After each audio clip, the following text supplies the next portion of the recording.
এই যে আমরা নতুন পানি আসছে, এই জন্য গ্রামের ছোট ভাই, ছোট বোন, ভাতিজি এদেরকে নিয়ে ভাবলাম যে একটু নৌকা ভ্রমণ করি।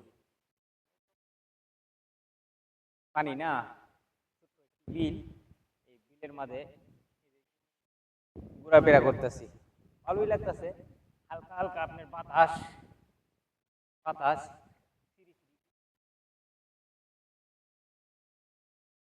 ভালোই লাগে। গ্রামের এলাকা না,